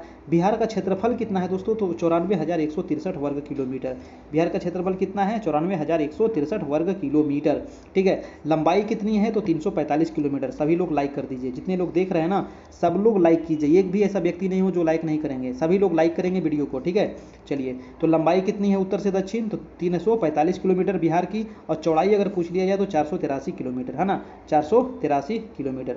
औसत ऊंचाई बिहार की कितनी है, तो वो समुद्र तट से लेकर के 52.73 मीटर है आपका औसत ऊंचाई बिहार की। आपका सीमाएं किससे लगती है बिहार में, जी हाँ, तो 4 सीमाएं लगती है। उत्तर में नेपाल है आपका, 7 जिलों से सीमा बनाती है। दक्षिण में झारखंड है, 9 जिलों से सीमा बनाती है। और पूर्व में पश्चिम बंगाल है जो 3 जिला से सीमा बनाती है। और पश्चिम में आपका उत्तर प्रदेश है जो 7 जिलों से सीमा बनाती है। तो ये आप सीमाएं याद रखिएगा, उत्तर में कौन है, दक्षिण में कौन है, पूर्व में कौन है, पश्चिम में कौन है। उत्तर में नेपाल, दक्षिण में झारखंड, पूर्व में पश्चिम बंगाल और पश्चिम में उत्तर प्रदेश। ठीक है, बिहार की जलवायु कैसी है, तो मानसूनी जलवायु है ना। और भारत की जलवायु कैसी है, तो भारत की भी जलवायु मानसूनी ही है आपका। ठीक है, बिहार में औसत वर्षा कितना होता है, तो 112 सेंटीमीटर याद रखिएगा। बिहार में जो औसत वर्षा होता है 112 सेंटीमीटर। शुद्ध बोया गया क्षेत्र कितना है दोस्तों, तो शुद्ध बोया गया जो क्षेत्र है बिहार में वो 56 कितना हेक्टेयर हो जाएगा, आप देख लीजिए, है ना। इकाई, दहाई, सैकड़ा, हजार, 10,000, लाख, 10 लाख, 56,94,642 हेक्टेयर, यानी कि 60.48% पर शुद्ध बोया गया क्षेत्र है आपका। कृषि गैर कृषि कार्यों में लगी जो भूमि है वो हो जाएगा आपका 16,35,467 हेक्टेयर, यानी कि 17.37% आपका। ऊसर या गैर कृषि योग्य भूमि कितनी है, तो आपको हो जाएगा 4,36,503 हेक्टेयर, यानी कि 4.64%। अस्थायी चारागाह की कितनी है, तो 18,356 हेक्टेयर, यानी कि 0.19%। विविध पेड़ और बगीचा कितना है दोस्तों, तो पेड़ और बगीचा का क्षेत्रफल आपका इतना है, यानी कि 2,30,286 हेक्टेयर, यानी कि 2.45% है ना, पेड़ और बगीचा। ठीक है, और अगला प्रश्न है कि बाढ़ प्रभावित क्षेत्र कितना है, तो बिहार में बाढ़ जो प्रभावित क्षेत्र है वो 64.41 लाख हेक्टेयर जो क्षेत्र है वो बाढ़ प्रभावित क्षेत्र है। बिहार का शोक किसको कहते हैं, तो कोसी नदी को कहते हैं बिहार का शोक, अभी आपको बता दिए थे, है ना। कहाँ से निकलती है, तो आपको नेपाल से निकलती है आपको। अगला है कि IFSR 2019 के अनुसार राज्य के किस जिले में वन क्षेत्र की स्थिति नगण्य है, तो वह जहानाबाद। ये क्वेश्चन आपको पूछा गया है ना। जहानाबाद में ना आपको मतलब कि यहाँ पर वन क्षेत्र है ही नहीं, है ना। IFSR 2019 के अनुसार यहाँ पर जो है मतलब कि वन नहीं के बराबर है आपका। अबरख मिट्टी कहाँ मिलेगा, तो नवादा जिला मिलेगा, क्योंकि नवादा जो है वो आपको झारखंड से सटा हुआ है और झारखंड कोडरमा से सटा हुआ है, तो इसीलिए यहाँ पर अबरख मिट्टी पाई जाती है। अगला है कि आर्थिक सर्वे 19-20 के अनुसार बिहार में राष्ट्रीय राजमार्गों की कुल लंबाई कितनी है, तो 4,917 किलोमीटर याद रखिएगा, 4,917 NH की लंबाई। अगला है कि उत्तरी गंगा मैदान राज्य के कुल कितने प्रतिशत क्षेत्र पर विस्तृत है, उत्तरी गंगा का मैदान, तो आंसर याद रखिएगा 32.77%, 56,980 वर्ग किलोमीटर आपका। ठीक है, नेक्स्ट प्रश्न है आपको कि एशिया का सबसे बड़ा और सबसे पुराना रेलवे वर्कशॉप कौन सा है, तो वो है जमालपुर, है ना। एशिया का सबसे बड़ा और सबसे पुराना रेलवे वर्कशॉप कौन सा है, जमालपुर। कहाँ है, तो मुंगेर में है, 1862 में ही इसकी स्थापना हुई थी। ककोलत जलप्रपात, जी हाँ, मज़ा आ जाता है दोस्तों। ककोलत जलप्रपात जाइए अभी गर्मी में, है ना, तो मज़ा आ जाएगा। ये है आपको नवादा में, कहाँ है, नवादा, है ना। ये कोकोलत जलप्रपात काफ़ी ठंडा, गर्मी में वहाँ जाइएगा ना तो आपको ठंडा लगने लगेगा, इतना ज़्यादा ठंडा है। कांवर पक्षी विहार कहाँ है, तो यह है बेगूसराय में, कई बार पूछा गया प्रश्न है। कांवर पक्षी विहार बेगूसराय। किस नदी का उद्गम जो है नम्या श्रेणी से होता है, तो वो सरयू यानी कि घाघरा नदी का उद्गम जो होता है कहाँ से होता है, तो नम्या श्रेणी से, ये हिमालय वाला भाग है ना, तो यहाँ से होता है आपका। किस नदी का उद्गम बिहार राज्य में होता है, तो वो अजय नदी, है ना। कौन सी नदी, अजय नदी का जो उद्गम होता है बिहार में ही से होता है आपका। ठीक है, अगला प्रश्न है कि कैमूर के पठार को छोटानागपुर के पठार से कौन सी नदी अलग करती है। जी हाँ, कैमूर के पठार जो है छोटानागपुर के पठार से कौन सी नदी अलग करती है, तो सोन नदी, है ना। कैमूर के पठार कहाँ पर ही मिलेगा, तो यहाँ पर ही कैमूर है ना, तो यहीं से आपको अलग करती है सोन नदी। ठीक है, सोन नदी कहाँ से निकलती है, तभी आपको बताए थे अमरकंटक से। कैमूर तथा रोहतास के पठारी भागों में प्रायः कौन सी मिट्टी पाई जाती है। जी हाँ, कैमूर और रोहतास की जो पठारी भाग हैं वहाँ कौन सी मिट्टी पाई जाती है, तो लाल और बलुई मिट्टी, है ना। ये क्वेश्चन पूछा जाएगा, ये बिहार से काफ़ी इंपॉर्टेंट प्रश्न है यहाँ पर। इसको एक बार 2 बार आप PDF पढ़ लीजिएगा, वीडियो देख लीजिएगा, आपको रिवीजन हो जाएगा। वीडियो जरूर देखिए, वीडियो देखने से आपको ना कुछ एक्स्ट्रा मिल जाता है आपको, है ना, इसलिए वीडियो बनाया जाता है कुछ एक्स्ट्रा पाने के लिए आपको, ठीक है। और आपके जो भी दोस्त हैं उनको थोड़ा सा बता दीजिएगा ताकि वो भी हमारे वीडियो से जुड़ सके और वो भी लाइव क्लास एडमिशन ले सके और पढ़ सके, है ना। आप किन्हीं को शेयर मत कीजिएगा, है ना, आपके चक्कर में आपका रिजल्ट गड़बड़ हो जाएगा, दूसरे को शेयर कर दीजिएगा, आपको रिजल्ट खराब हो जाएगा। इसलिए आप ही पढ़िए, आप पैसा दिए हैं तो आप ही पढ़िए, है ना, दूसरे को मत भेजिए, ठीक है। दूसरा को एडमिशन लेगा तब वो पढ़ेगा तब ठीक है ना। चलिए अगला प्रश्न है कि कैवाल मिट्टी का विस्तार किस भाग में पाया जाता है। देखिए कैवाल मिट्टी जो है गंगा के दक्षिणी मैदान में पाया जाता है ना, गंगा के दक्षिणी मैदान में यानी कि दक्षिणी बिहार वाला क्षेत्र में कैवाल मिट्टी पाई जाती है। अगला है कि कोपेन के जलवायु वर्गीकरण। जी हाँ, कोपेन महोदय कौन थे, तो एक भूगोलवेता थे कोपेन, है ना, कोपेन महोदय एक भूगोलवेता थे, उन्होंने जलवायु को वर्गीकृत किया गया था। तो एक शॉर्टकट में इन्होंने बिहार का जो जलवायु वर्गीकरण किए थे CWG कहा जाता है बिहार के जलवायु को, कोपेन के अनुसार CWG, ठीक है। अगला प्रश्न है आपका है 30 नंबर, कह रहा है कि गंगा के मैदान को कितने भू आकृतिक प्रदेशों में बांटा गया। जी हाँ, गंगा के मैदान को तो इसको दो भाग में बांटा गया है, एक उत्तरी गंगा का मैदान, ये है दक्षिणी गंगा का मैदान। क्योंकि गंगा जो बहती है ना दोस्तों, ये बिहार के लगभग बीचों बीच से बहती है ना, गंगा बिहार के बीचों बीच से दो भाग में बांट देती है बिहार को, एक उत्तर एक दक्षिण में आपको, ठीक है। चलिए नेक्स्ट प्रश्न है आपको कि गंगा के मैदान में बाढ़ क्षेत्र में बनने वाली विशिष्ट आकृति को दियारा भूमि कहते हैं। क्या कहते हैं, गंगा के मैदान में बाढ़ क्षेत्र में बनने वाली विशिष्ट आकृति को कहते हैं दियारा भूमि, ठीक है। अगला प्रश्न है आपका 32 नंबर की गंगा नदी बिहार राज्य के किस जिले में प्रवेश करती है, तो वो बक्सर में प्रवेश करती है ना। गंगा कहाँ से बिहार में प्रवेश करती है, तो वो है आपको यहाँ पर बक्सर, और यहीं से यूपी से आती है, बक्सर में प्रवेश करती है ना गंगा नदी। अगला है कि त्रिवेणी, है ना, त्रिवेणी नहर किस नदी से प्राप्त होता है दोस्तों पानी इसको, तो गंडक से प्राप्त होता है। त्रिवेणी नहर को किस नदी से, गंडक से, है ना। दक्षिण गंगा मैदान का क्षेत्रफल कितना है, जी हाँ, दक्षिण गंगा मैदान का जो क्षेत्रफल है वो है 33,670 वर्ग किलोमीटर। कितना है, 33,670 वर्ग किलोमीटर। नेक्स्ट प्रश्न है धान तथा जूट के लिए कौन सी मिट्टी उपयुक्त है। जी हाँ, धान तथा जूट के लिए ये हो जाएगा आपको खादर मिट्टी, है ना। कौन सी मिट्टी, खादर मिट्टी उपयुक्त है। पुनपुन नदी किस स्थान पर गंगा के साथ संगम करती है, कई वेरी इंपॉर्टेंट प्रश्न है। पुनपुन नदी, है ना, पुनपुन नदी जो है ना ये गंगा में जाकर के मिल जाती है और फतुहा के निकट जाकर के मिलती है। कहाँ पर मिलती है दोस्तों, तो फतुहा के निकट जाकर के मिल जाती है गंगा में। अगला प्रश्न है कि प्रति 100 किलोमीटर क्षेत्रफल पर सड़कों की लंबाई के मामले में बिहार का स्थान कौन सा है। जी हाँ, 100 किलोमीटर के क्षेत्रफल में, है ना, प्रति 100 किलोमीटर के क्षेत्रफल में सड़कों की लंबाई के मामले में बिहार का जो स्थान है वो है स्थान है आपको तीसरा। वो स्थान कौन सा है, तीसरा। कहाँ, पूरे इंडिया में, है ना, पूरे इंडिया में बिहार का स्थान कितने नंबर पर है, तो तीसरा नंबर पर है सड़कों के घनत्व के मामले में। अगला है कि फुलवरिया नदी कौन से प्रपात बनाती है। फुलवरिया नदी से दोस्तों जियारकुंड भोजपुर जिले में है ना, जियारकुंड जलप्रपात याद रखिएगा, जियारकुंड जलप्रपात भोजपुर में है आपका। आगे है बटुआ जलाशय की स्थापना हुई थी 1965 में। कब हुई थी, 1965 में बटुआ जलाशय की स्थापना।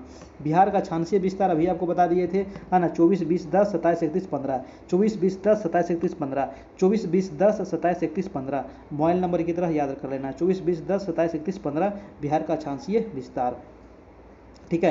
ये जो आप पढ़ रहे हैं ना, ये आपको बिहार एसएससी में भी काम देगा, बीपीएससी में भी काम देगा, है ना, सभी चीज़ में आपको ये काम देगा, ठीक है। बीपीएससी अगर आप भरे होंगे, बिहार एसएससी में भरे होंगे तो उसमें भी आपको ये काम देगा, ठीक है। बिहार का क्षेत्रफल 94,163 वर्ग किलोमीटर। देशांतरीय विस्तार कितना, तो 89 19 50 88 17 40, 89 19 50 88 17 40 याद रखिएगा। 89 डिग्री 19 मिनट 50 सेकेंड से 88 degree 17 minute 40 degree 40 minute second, ठीक है, ये याद रखना है आपको, पूर्वी देशांतर, ठीक है। अगला है कि बिहार का विशाल मैदान कितना विस्तृत है, तो ये बिहार का जो विशाल मैदान जो है वो 90,650 वर्ग किलोमीटर क्षेत्र में फैला हुआ है आपका। बिहार का सबसे गर्म स्थान कौन सा है दोस्तों, तो वो है गया, है ना, गया जो है सबसे गर्म स्थान है बिहार का। बिहार का सर्वाधिक वर्षा प्राप्त करने वाला, देखिए वर्षा सबसे अधिक जो प्राप्त होगा वो उत्तर पूर्वी क्षेत्र में होगा आपका, है ना। बिहार में कहाँ सबसे अधिक वर्षा होगा, तो ये वाला कोना में। और कोना में कौन सा राज्य है बताइए सभी लोग कमेंट करके, कोना में कौन सा राज्य है, उत्तर पूर्वी प्रदेश में, बताइए, आगे आपको आएगा क्वेश्चन। नेक्स्ट प्रश्न है कि बिहार की कौन सी नदी पर बहुउद्देशीय परियोजना का निर्माण किया गया, वो है कोसी नदी पर, है ना, कोसी नदी पर बहुउद्देशीय परियोजना बनाया गया है आपको। बिहार की सर्वाधिक ऊंची चोटी कौन सी है, तो वो सोमेश्वर की पहाड़ी। कई बार पूछा गया आपको कि सोमेश्वर की पहाड़ी है कहाँ, दिखना, तो सोमेश्वर की पहाड़ी जो है ये है आपको वेस्ट चंपारण में, है ना, वेस्ट चंपारण में है आपको सोमेश्वर की पहाड़ी, और इसकी जो ऊंचाई है वो है 874 मीटर, है ना, सोमेश्वर की पहाड़ी बिहार की सबसे ऊंची चोटी है। अगला है कि बिहार के किस जिले में सबसे कम वर्षा होता है, तो वो औरंगाबाद। जी हाँ, औरंगाबाद जो जिला है वो सबसे कम वर्षा होता है। यहाँ पर यह है औरंगाबाद, यहाँ पर सबसे कम वर्षा होता है। अगला है कि बिहार के कुल कितने वर्ग किलोमीटर क्षेत्रफल पर वनावरण का विस्तार है दोस्तों, कितने प्रतिशत क्षेत्र पर बिहार में वन है, तो मात्र 7.76% क्षेत्र पर ही बिहार में वन है। और ये क्षेत्रफल अगर दे दिया जाए तो 7305.99 वर्ग किलोमीटर, मात्र इतना ही में आपको बिहार में वन है, मतलब बहुत कम वन है। ठीक ना। पर्यावरण को संतुलित रहने के लिए कितने प्रतिशत वन होना चाहिए, तो 33% भाग पर वन होना चाहिए दोस्तों, है ना। 33% भाग पर वन होना चाहिए, लेकिन बिहार में क्या है, तो मात्र 7.76% भाग पर ही वन है। काफ़ी दयनीय स्थिति है बिहार की, है ना। चलिए अगला है कि बिहार में उन्नत रेल पहिया कारखाना कहाँ स्थापित किया गया, तो बेलापुर सारण में किया गया था ना, बेलापुर सारण में। बिहार में एक वर्ष में औसत वार्षिक वर्षा होती है, औसत वार्षिक वर्षा कितने दिन होती है, अच्छा दिन पूछा गया है ना। एक वर्ष में औसत वार्षिक वर्षा कितने दिन होती है, तो वो 52.5 दिन, यानी कि 52.5 दिन, है ना। 52.5 दिन बिहार में वर्षा होती है वार्षिक, यानी कि साल में, है ना। साल में कितना दिन वर्षा होता है, तो 52.5 दिन मात्र वर्षा होता है बिहार में। अगला है बिहार में कौन से समूह की नदियाँ गंगा अथवा उसकी सहायक नदियों में उत्तर की ओर से आकर के मिलती है, तो वो है गंडक, कमला और बागमती, है ना। गंगा की सहायक नदी है जो किधर से आ रही है, उत्तर से आ रही है। किधर से आ रही है, ये बिहार है, और बिहार में उत्तर से आ रही है, दक्षिण से नहीं जा रही है, उत्तर से आ रही है, याद रखिएगा, वो है गंडक, कमला, बागमती।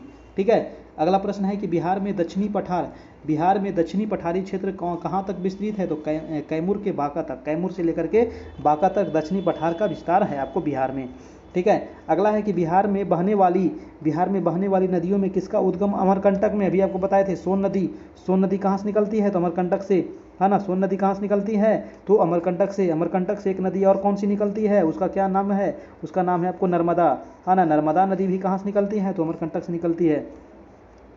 नेक्स्ट है कि बिहार में बांगर मिट्टी किस क्षेत्र में पाई जाती है। बांगर, देखिए मिट्टी जो होता है ना, बांगर एक होता है खादर, तो खादर किसको कहेंगे, जहाँ पर वर्षा का पानी हर साल पहुँच जाए, और बांगर किसको कहेंगे, जहाँ वर्षा का पानी कभी कभी पहुँचे, है ना, 2-4 साल पर एक बार पहुँचे वहाँ पर, इसको कहते हैं बांगर मिट्टी। बांगर मिट्टी है पूर्णिया, सहरसा, दरभंगा, मुजफ्फरपुर, है ना, तो याद रखिएगा बांगर मिट्टी।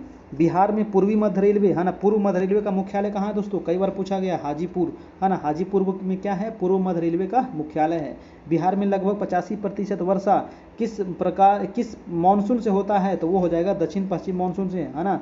दक्षिण पश्चिम मानसून कब आता है दोस्तों, तो कई बार आपको बता चुके हैं, 1 जून को आता है दक्षिण पश्चिम मानसून। कहाँ आता है, तो सबसे पहले केरल में आता है। ये 2 भाग में बढ़ जाता है, एक बंगाल की खाड़ी, एक अरब सागर की शाखा। और बिहार में जो वर्षा होती है वो बंगाल की खाड़ी की शाखा की वजह से बिहार में वर्षा होती है। आंसर हो जाएगा दक्षिण पश्चिम मानसून से 85% जो वर्षा होती है वो बिहार में होती है।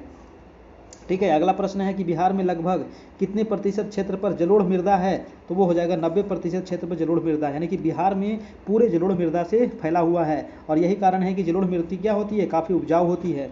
अगला प्रश्न है कि बिहार में सबसे बड़ा राष्ट्रीय राजमार्ग वो हो जाएगा NH-31, है ना। NH-31 जो है बिहार में सबसे लंबा राष्ट्रीय राजमार्ग है आपका, है ना, सबसे लंबा NH है।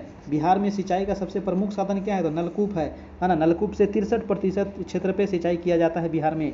ठीक है। नेक्स्ट प्रश्न है कि बिहार राज्य का कौन सा जिला सर्वाधिक वर्षा प्राप्त करता है दोस्तों, तो वो है किशनगंज। अभी आपको बताए थे कि किशनगंज जो है बिहार में कहाँ पड़ी है, यहाँ पर ही है, और यहीं से आपको मानसून प्रवेश करता है बिहार में, और सबसे अधिक वर्षा होता है यहीं पर किशनगंज में, उत्तर पूर्वी भाग में। ठीक है।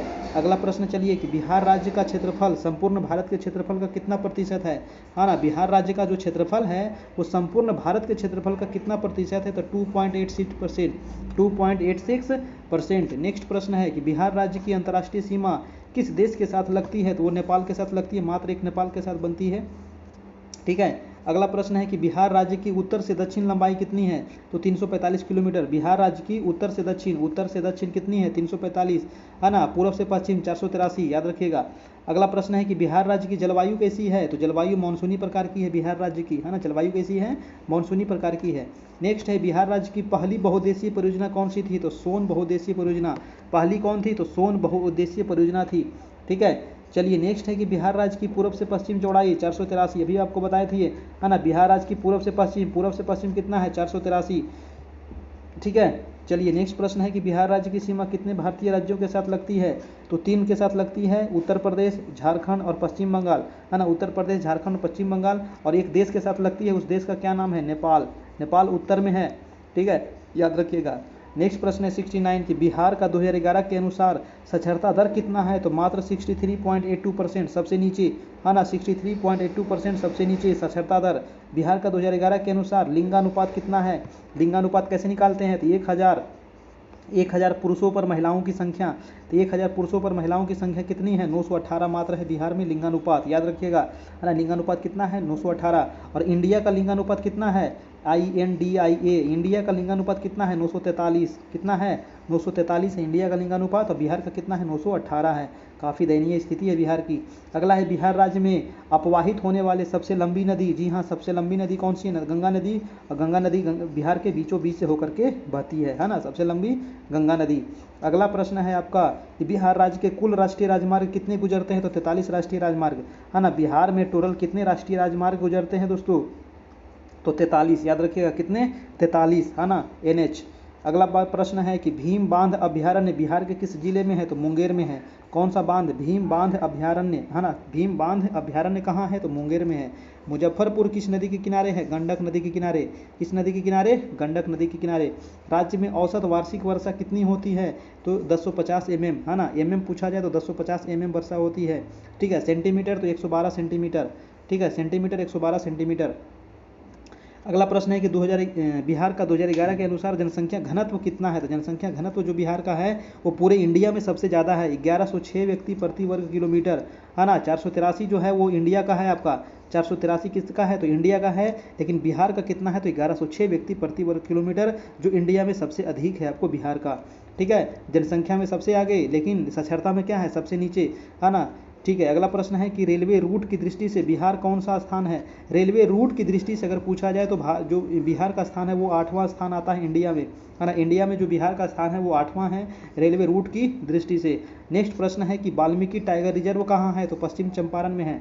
वाल्मीकि टाइगर रिजर्व जो है ये है पश्चिम चंपारण, यहीं पर है आपको वाल्मीकि टाइगर रिजर्व, ठीक है। अगला प्रश्न है कि विद्युत रेल इंजन कारखाना बिहार में कहाँ स्थापित किया गया, मधेपुरा में। विद्युत रेल इंजन कारखाना मधेपुरा। नेक्स्ट है सकरी नहर द्वारा बिहार के किस जिलों को सिंचाई की जाती है, सकरी नहर, तो सकरी नहर से होता है नवादा, नालंदा और गया को, है ना, नवादा और नालंदा और गया को। नेक्स्ट प्रश्न है कि सबसे अधिक नदी पथ परिवर्तन करने के लिए जानी जाती है वो है कोसी नदी, है ना। बिहार का शोक जिसको कहते हैं कोसी नदी, क्योंकि ये आपको निकलती है कहाँ से, तो नेपाल से निकलती है, हिमालय से, और ये मतलब कि पहाड़ पर से गिरती है ना, तो इसीलिए इसकी धारा क्या होती है, काफ़ी तीव्र होती है, और ये पथ को क्या कर देती है, अपने रास्ते को क्या करती है, परिवर्तित कर देती है, कभी इधर बहती है, कभी इधर बहती है, कभी इधर बहती है ना, इसीलिए बिहार के लिए शोक बन जाती है। अगला है कि सूर्य कुंड बिहार के किस जिले में है, तो वो राजगीर में है आपको दोस्तों, सूर्य कुंड कहाँ है, राजगीर में है। तो दोस्तों ये रहा आज का टेस्ट, आप सभी को कैसा लगा बताइएगा सभी लोग कमेंट करके, और आपके जो भी मित्र हैं उनको थोड़ा सा बता दीजिएगा, है ना, वो भी इसमें ज्वाइन हो जाएंगे, है ना। और इसमें ज्वाइन होने के लिए 351 रुपया पेमेंट करना पड़ेगा, अब जो पेमेंट करेंगे वही इस क्लास में जुड़ सकते हैं, ठीक है। चलिए, और टेलीग्राम हमारा ये ग्रुप है, टेलीग्राम को आप लोग ज्वाइन कर लीजिएगा। चलिए, तो आज इतना ही रहने देते हैं, फिर मिलेंगे अगले क्लास में, है ना। तब तक के लिए good bye and take care.